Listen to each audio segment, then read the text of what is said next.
pessoal, bem-vindas e bem-vindos. O nosso encontro de hoje tem o tema A influência dos resíduos sólidos nas mudanças climáticas e faz parte do Letramento Climático, que é uma parceria da USP com o programa Ribeirão Menos 3 Graus.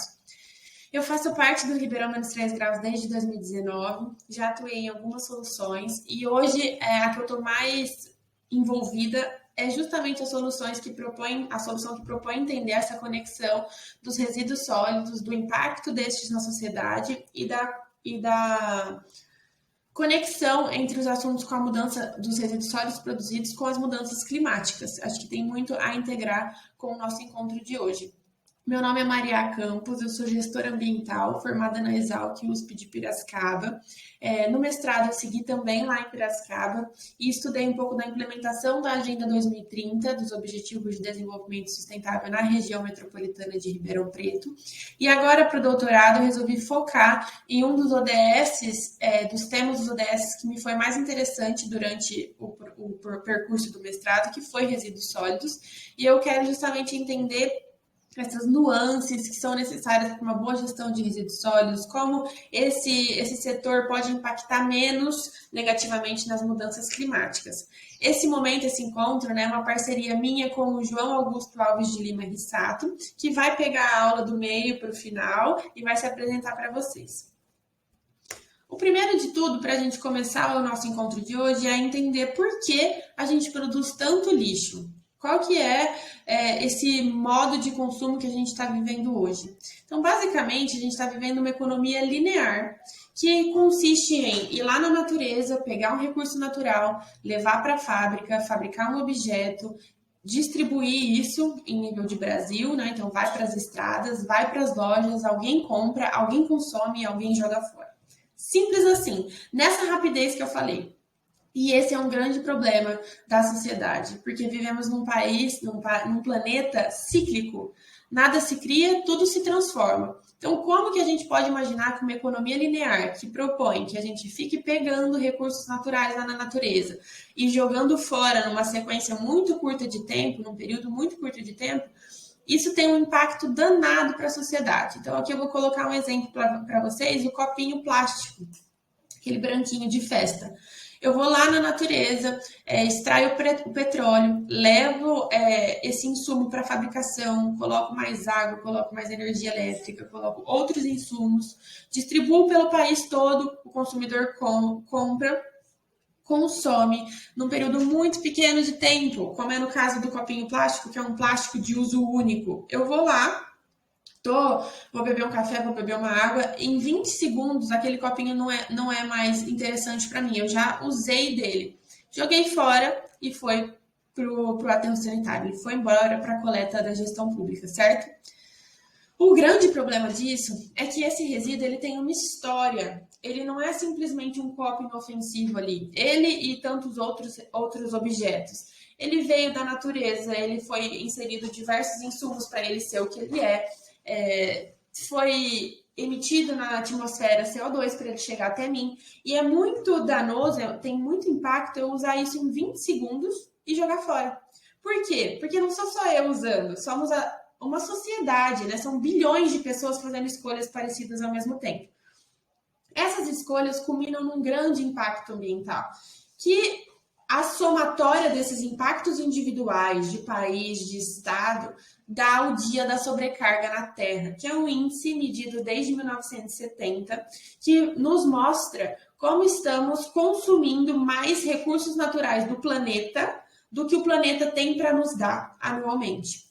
A gente tem que prestar muita atenção nesse índice, porque ele é um alerta constante. Se vocês olharem aqui para a tela, quando ele foi medido em 1970, esse dia que a gente consumia mais recursos do que a Terra tinha para nos dar era em 25 de dezembro. Desde então, ele só foi chegando mais para o começo do ano. Agora, em 2022, esse dia foi no dia 28 de julho. Eu vou deixar disponibilizado para vocês o link para vocês acessarem como esse cálculo é feito, aonde que faz esse cálculo e tirarem todas as dúvidas. Mas, se a gente for pensar, fazer uma analogia com o nosso dia a dia. O que significa esse dia da sobrecarga na Terra? É como se eu chegasse no dia 28 de julho para o banco e falasse: banco, eu não tenho mais dinheiro para seguir o meu ano, para seguir os próximos meses que tem à minha frente. Você me empresta? A gente sabe que isso tem um preço, certo? É só uma analogia para a gente entender que, como planeta, a gente está pedindo mais dele do que a gente tem para viver o ano. Isso também tem um preço, também tem um impacto ambiental e um impacto social. Quando a gente fala em resíduos sólidos, em mudanças climáticas, em lixo, em meio ambiente como um todo, é importante sempre lembrar que tudo tem um impacto social e ambiental vivido de maneiras diferentes pelos atores da sociedade. Então, normalmente, quem tem maior poder aquisitivo sofre impactos menores com a degradação ambiental, com os problemas sociais, do que quem tem um poder aquisitivo menor. A gente tem que lembrar disso e é fácil da gente ver isso na sociedade andando pelas cidades, quando a gente se depara, por exemplo, com esses lixões urbanos.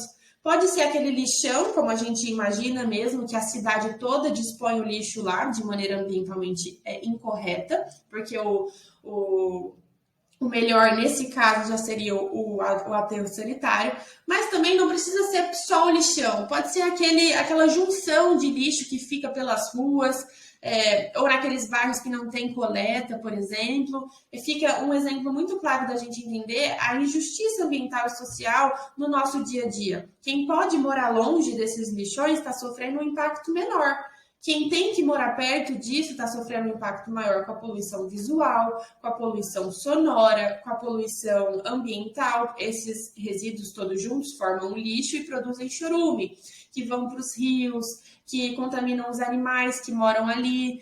Enfim, é uma sequência de injustiças muito graves para a sociedade.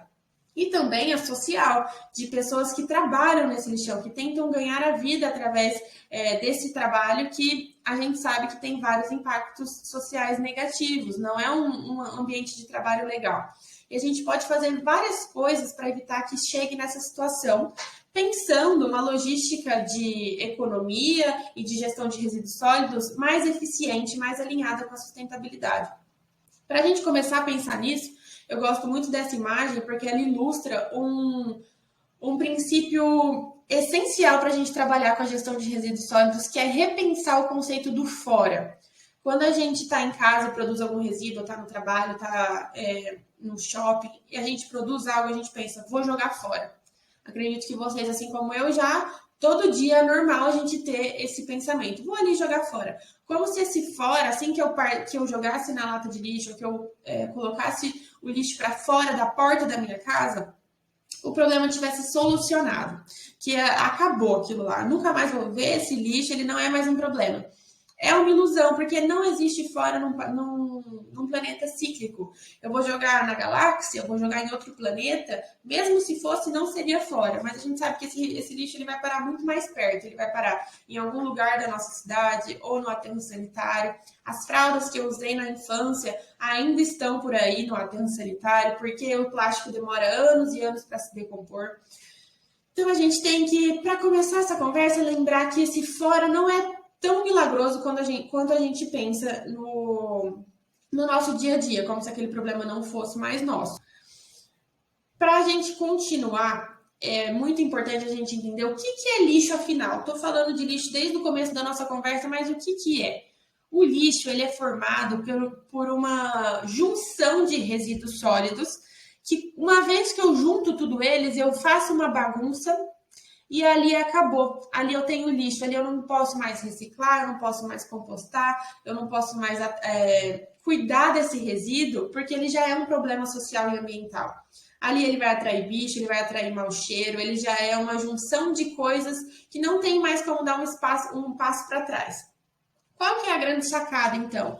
A gente pensar nesses resíduos sólidos antes deles virarem lixo, antes de eu juntar tudo, fazer uma separação na fonte, na hora que eu consumo cada item. Essa primeira foto aqui a gente tem uma pilha que tem batata, jornal, tem latinha, tem copo, tem maçã, tudo isso junto, isso é o lixo. Isso aí já é um problema social e ambiental, a gente tem que fazer o máximo que a gente pode para aterrar corretamente esse lixo no aterro sanitário. Mas antes de eu produzir isso, Eu tenho três tipos de resíduos diferentes. Eu tenho resíduo reciclável, eu tenho resíduo orgânico e eu tenho rejeito. E para tudo isso a gente tem uma definição na legislação e uma destinação ambientalmente adequada. Então vamos pensar no nosso guia maior, que é a Política Nacional de Resíduos Sólidos. O que ela traz sobre a definição? Então ela define que resíduo sólido é um material, substância, objeto ou bem descartado resultante das atividades humanas em sociedade, que é como a gente vive aqui nas cidades, a cuja destinação final se procede, se propõe a proceder ou se está obrigado a proceder, dependendo do tipo de resíduo, nos estados sólido ou semissólido, bem como gases contidos em recipientes e líquidos, cujas particularidades tornem inviável seu lançamento na rede pública de esgoto, aqueles resíduos que a gente não pode simplesmente descartar na descarga, ou em corpos d'água, ou exijam para isso soluções técnicas ou economicamente inviáveis em face da melhor tecnologia disponível. Então, aqui tem uma definição para a gente entender como a legislação olha para esse resíduo sólido. E aqui a gente trouxe outra também, da NBR de 2004, que é bem parecida e conversa com a definição da Política Nacional. Eu vou deixar disponível para vocês. Como eu estava falando, então, antes de eu ter o lixo, eu tenho resíduos sólidos, que podem ser receita, que podem ser economicamente positivos para uma cooperativa de reciclagem, para a sociedade. Eu tenho resíduos sólidos orgânicos que podem virar adubo através da compostagem e tenho a opção de descartar corretamente os resíduos sólidos que não tem como serem reaproveitados. Então, vamos lá. Eu penso no resíduo sólido reciclável como o alumínio, o papel, o papelão, o vidro. Tudo isso pode ser reinserido na sociedade através da reciclagem. Eu posso pensar no outro resíduo que eu produzo no dia a dia, que são os restos de alimento. São os resíduos sólidos orgânicos que devem ser separados na fonte dos recicláveis, porque eles sujam os recicláveis e tornam os recicláveis inservíveis. Daí eu não posso mais fazer nada com ele. Mas se eu produzir e separar na fonte, eu tenho dois tipos de resíduos separados. E eu tenho um terceiro tipo, que é o rejeito. O rejeito é o resíduo sólido que, depois de esgotada todas as possibilidades de tratamento e recuperação por processos como a reciclagem, como a compostagem, eles não são passíveis de serem submetidos a esses processos, não apresentem outra possibilidade a não ser a disposição final ambientalmente adequada. Então, os rejeitos são aqueles que precisam ter uma destinação final adequada. Eu não posso simplesmente produzir eles e descartar na rua ou descartar na lixeira comum, mandar na coleta seletiva. Eu preciso que ele vá para uma condição específica onde aquele rejeito não vai trazer problemas para a sociedade. Então, eu vou passar agora a minha fala para o João, que vai continuar com vocês essa conversa sobre resíduos sólidos e mudanças climáticas. E eu queria que a gente entendesse, ao final da minha fala, essa separação entre o que é lixo, que é um problema social e ambiental que eu tenho que lidar, depois que eu não separei diretamente na fonte. Então, se eu fizer a separação na fonte, eu tenho resíduos que podem ser muito interessantes socialmente e economicamente para a sociedade e para a natureza. Olá, pessoal, tudo bem? O meu nome é João Rissato e com muita alegria aceitei o convite do Ribeirão Mendes 3 e da USP para participar do projeto Letramento Climático. Quero dizer que é uma honra poder contribuir para a capacitação dos docentes da rede municipal de ensino, junto aos demais professores e profissionais engajados aí nas gravações das videoaulas. Sou bacharel em filosofia pela Universidade Federal de Santa Catarina, sou gestor ambiental pela Universidade Metodista e tenho um MBA em gestão ambiental e sustentabilidade pela Universidade Federal de São Carlos. Vocês viram agora há pouco com a Maria algumas definições e conceitos sobre lixo, sobre resíduos, sobre reciclagem, né, rejeito, economia linear. Agora nós vamos trazer essa discussão um pouco para as questões, né, das mudanças climáticas, a influência dos resíduos sólidos nas mudanças climáticas. As mudanças climáticas, elas são transformações a longo prazo, né, nos padrões de temperatura e clima, e ela ocorre desde quando o planeta se formou e ocorrerá até sua extinção. É importante a gente distinguir o clima do planeta do tempo meteorológico, né? O clima do planeta é uma descrição estatística das condições de tempo de uma região, que é medida por no mínimo 30 anos, E o tempo meteorológico, ele é medido durante um tempo e, no entanto, ele sofre variação de maneira mais rápida, enquanto o clima se transforma de uma maneira mais devagar.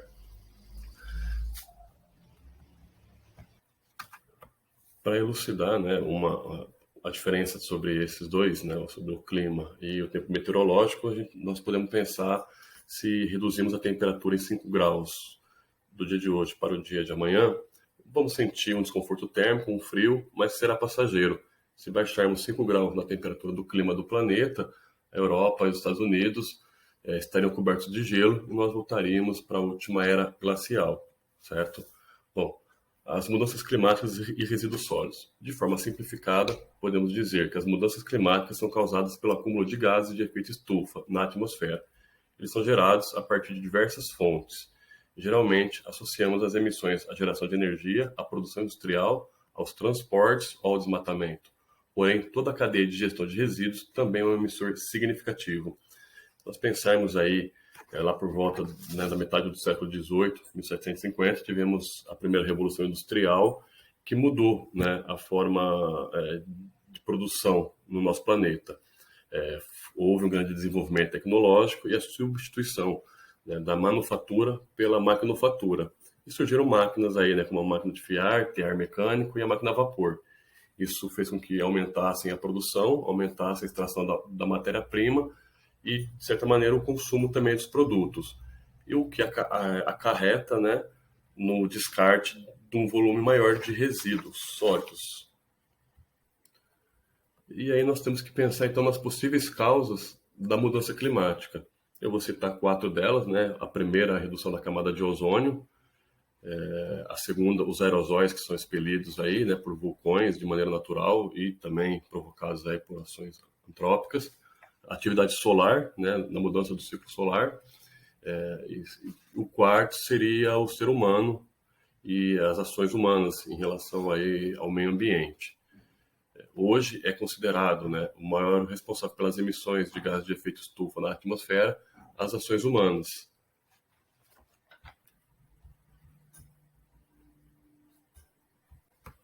Bom, é importante também falar que o efeito estufa, ele é um fenômeno natural que ocorre no planeta.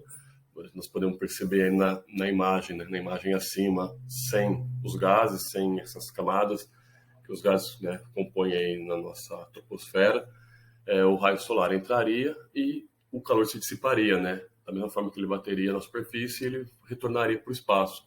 E os gases têm aí, então, essa responsabilidade aí de manter uma temperatura, vamos dizer, agradável no planeta Terra, que favorece aí o desenvolvimento da vida. Os gases de efeito estufa, que nós temos que levar em consideração, são os que estão aí nessa apresentação. Então, nós temos aí o metano, CH4, o N2O, o óxido nitroso, o CO2, o gás carbônico, o O3, o ozônio, o H2O, o vapor d'água, e o CFCs, os clorofluorcarbonos, que hoje, né, graças a muitas políticas aí públicas mundial, ele tem o seu uso restrito, extremamente controlado. Bom, segundo a análise das emissões brasileiras de gases de efeito estufa e suas implicações para as metas do Brasil, publicado pelo Observatório do Clima, o setor de resíduos sólidos gerou, no ano de 2018, cerca de 929 milhões de toneladas de carbono. Esse dado representa cerca de 5% das emissões de gases de efeito estufa do Brasil, sendo 48% relacionado aos efluentes domésticos e industriais, 51% relacionado à disposição final de resíduos sólidos urbanos e 1% relacionado à incineração de resíduos.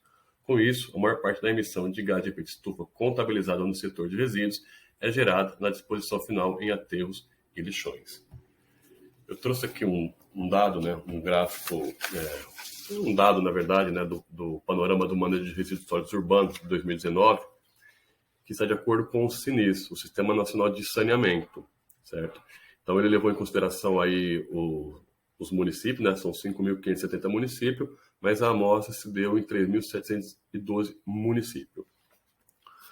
O que eles levantaram? Que a massa coletada estimada de resíduos domiciliares mais, né, os resíduos sólidos públicos, equivale a uma média diária de 0,99 quilogramas habitante dia, né? Então, é como se cada habitante por dia produzisse aí quase 1 quilo de resíduos. Ele também levou em consideração que a coleta seletiva dos municípios está, né, em 38,7% dos municípios e envolve cerca de 31.500 catadores, certo? A estimativa que o CINES aponta para a disposição final desses resíduos no solo, nós temos aí embaixo nesse gráfico, logo abaixo aí da massa coletada chamada de RDO mais RPU, onde 75,10% vai para aterro sanitário, 12% para aterros controlados e 12,9% é encaminhado para os lixões, né? Os lixões são proibidos já há muito tempo, mas ainda aí alguns municípios, né, possuem lixão. Uma outra conta que esse panorama deu foi em relação à cobrança, às despesas totais, né, dos resíduos. Alguns municípios têm sua taxa do lixo, né, 1.663 municípios cobram pela taxa do lixo, e esse custo ele é coberto por 57% das despesas. O resto, né, vem de orçamento também público, que não específico para limpeza urbana. Eles chegaram numa conta que os custos total para essa questão, né, do manejo dos resíduos está em torno aí de 24 bilhões, o que daria aí R$ 137,73 por habitantes. Bom, agora, né, quais são os gases de efeito estufa que os resíduos eles provocam? Quando eles são destinados de forma inadequada, os resíduos sólidos urbanos, eles intensificam o problema aí dos gases de efeito estufa, né? Principalmente devido à disposição inadequada desses resíduos e do não tratamento dos mesmos, né? E aí, em condições climáticas, seca ou úmida, eles produzem o chorume. Quando eu digo condições climáticas, eu me refiro à temperatura, umidade, precipitação e ventilação. Isso faz com que o resíduo acabe produzindo o chorume. São as bactérias anaeróbias, elas na decomposição do resíduo acabam aí produzindo chorume, e também surge aí como um produto secundário a liberação de gás metano, por exemplo. E aí, o que seria uma alternativa para essa disposição inadequada dos resíduos? Uma alternativa são, né, a destinação adequada. Mas antes da gente entrar nesse pormenor, eu trouxe aqui o exemplo, né, do lixão, do aterro controlado e do aterro sanitário para nós entendermos algumas diferenças. O lixão é uma área onde o resíduo ele é depositado sem nenhum tipo de impermeabilização do solo e nenhuma cobertura por cima desses resíduos. Isso acaba facilitando com que o chorume percole no solo e possa contaminar aí o lençol freático, possa contaminar as águas. O lixo, ele não sendo coberto, atrai aí urubus e outros animais, e aí facilita aí na proliferação de vetores, né, como a dengue, como a malária, a difteria, a cólera, o tétano e por aí afora. Então, né, surgiu após os lixões, esses problemas ambientais, os aterros controlados. Os aterros controlados, algumas pessoas consideram como lixões controlados, mas tem uma diferença. O aterro controlado, ele tem uma área onde o lixo ele é enterrado, essa área ela é impermeabilizada, mas a área total do aterro não tem impermeabilização. Esse resíduo ele fica alocado no local e aos poucos ele vai sendo jogado aí para uma nova célula e aí recebe cobertura diária. Ele não tem impermeabilização em algumas áreas, o que acaba aí, né, fazendo com que o chorume se percole. Existe aí uma captação aí e queima do gás metano, mas ele ainda assim não é tão eficiente para reduzir os impactos ambientais. Em contrapartida, o aterro sanitário ele é uma obra de engenharia que é elaborada antes da sua instalação. Essa obra de engenharia ela acaba levando em consideração a necessidade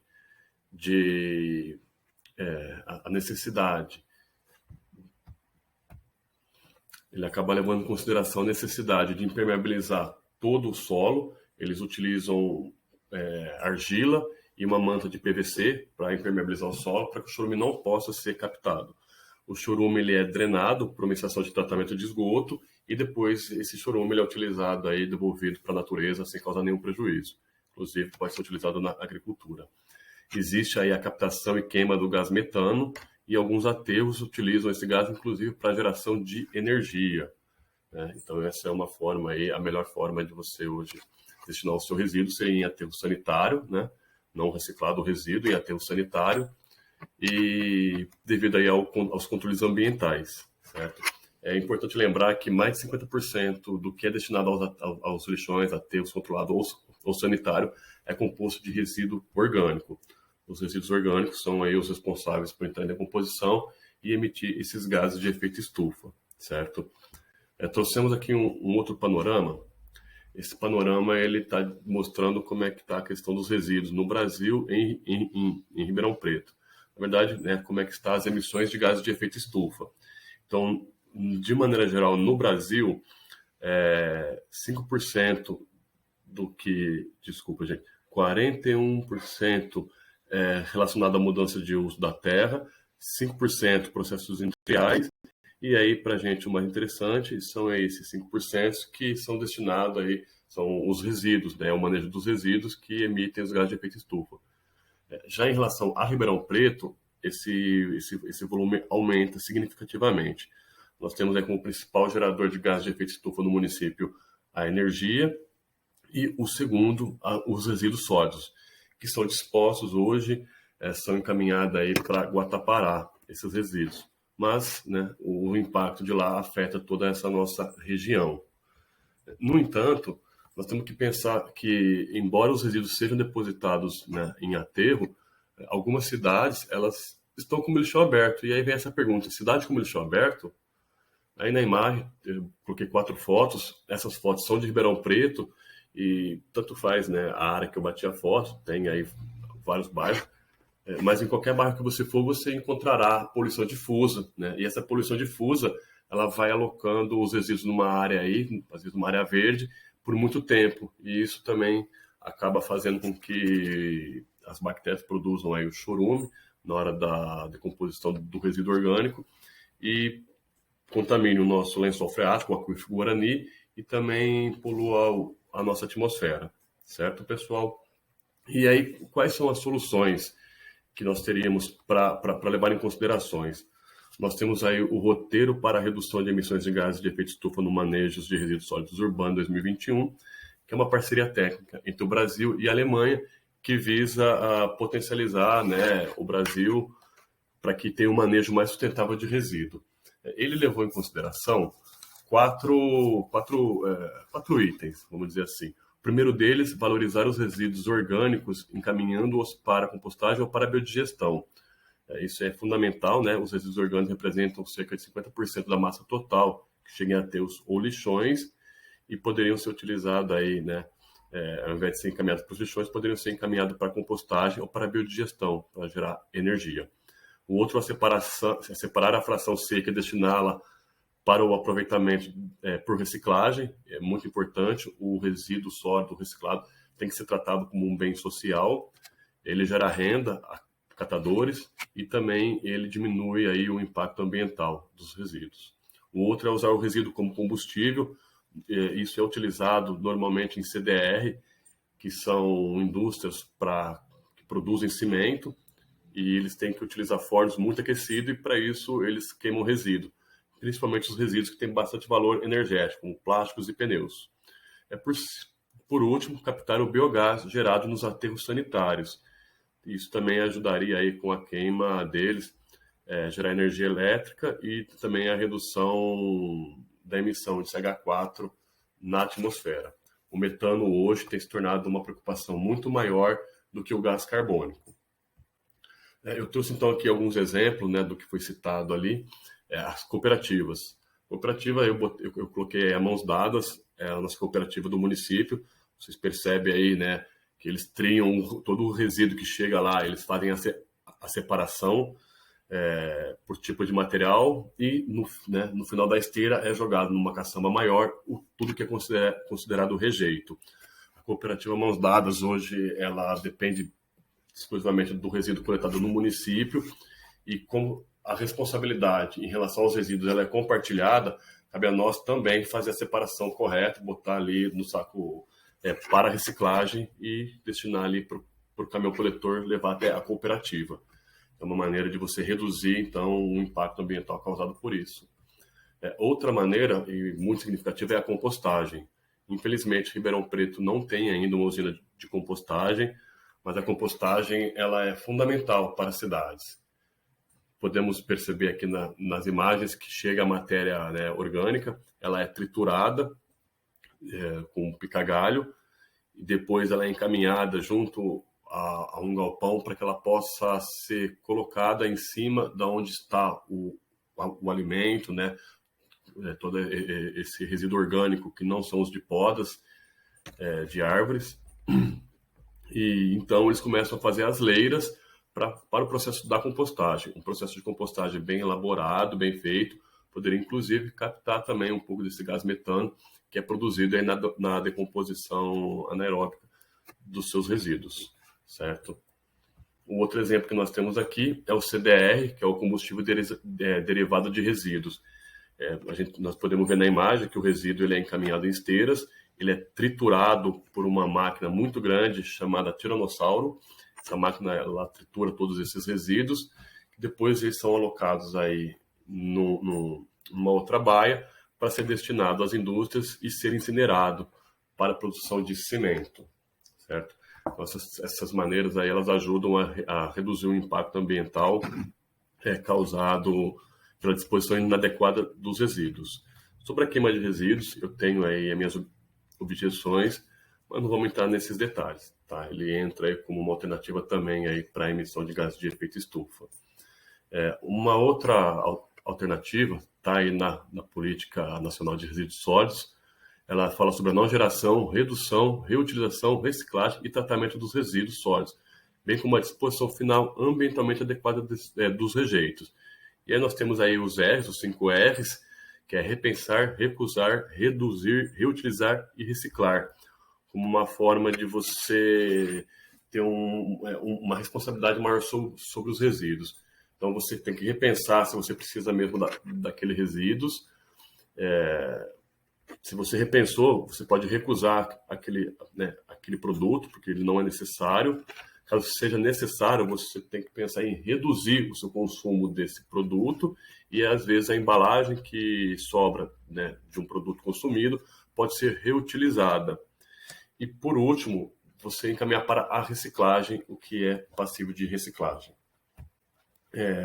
Essas práticas que podem, então, mudar esse cenário também estão na Política Nacional de Resíduos Sólidos. Nós temos aí, no artigo 3º, né, uma das definições é a logística reversa como um instrumento de desenvolvimento econômico e social caracterizado por um conjunto de ações e procedimentos para viabilizar a coleta e a restituição de resíduos sólidos ao setor empresarial. Nós temos também, né, no artigo 36, implantar sistemas de compostagem para resíduos sólidos orgânicos e articular com os agentes econômicos e sociais formas de utilização desse composto produzido. Nós temos também no artigo 7º, né, que é os objetivos da Política Nacional de Resíduos Sólidos, a articulação entre as diferentes esferas do poder público e dessas com o setor empresarial, com vistas à cooperação técnica e financeira para a gestão integrada de resíduos sólidos. Lembrando que a responsabilidade é compartilhada, é responsabilidade de todos nós. Por último, tenho aqui, né, também do artigo 7º, estimula a rotulagem ambiental e ao consumo sustentável. Rotulagem ambiental é importante para informar o consumidor que tipo de resíduo se é reciclável ou não, e nem tudo que é reciclável é reciclado no nosso município, mas essa informação é importante conter no rótulo, ok? Agora, o mais importante, no meu ponto de vista, seria a gente mudar essa visão da economia linear, a qual a Maria, né, se referiu, para um modelo circular de produção e de consumo. Bom, de maneira geral, né, a economia circular, como está aí no nosso slide, ele se inicia com a extração de insumos e a fabricação de matérias-primas, né? Essa fabricação de matéria-prima, ela recebe, né, pela indústria uma concepção de produto, um design para esse produto, e em seguida produz esse insumo, né, esse produto. Ele é encaminhado ao comércio e é comprado, consumido pelas pessoas. E aí, nessa hora, é importante pensar, né, na remanufatura e no retorno ao processo produtivo para a remanufatura de parte dessas peças. Por exemplo, os eletrônicos, brinquedos também, você pode utilizar essas peças para consertar outros produtos quebrados. Após o consumo, ele recebe uma destinação. E aí, nessa destinação é que está a nossa responsabilidade compartilhada. Temos que ter uma consciência do descarte correto e separar os resíduos, né? O rejeito, o orgânico e o reciclado, e encaminhar cada um para o seu destino. Como em Ribeirão Preto nós não temos compostagem, o orgânico acaba sendo encaminhado para o lixão, para o aterro sanitário, certo? Após essa separação, então, existe a coleta, e essa coleta encaminha o que é reciclado para reciclagem e o que é resíduo para a destinação final. Isso fecha, então, um ciclo, né? E por isso a economia circular. Certo, pessoal? Aqui nesse slide tem o contato da Maria e o meu, os nossos e-mails, o Instagram do Ribeirão -3 e um site. Fiquem à vontade para mandar sugestões, dúvidas, perguntas, tá bom? Agradeço muito a atenção de vocês. Muito obrigado.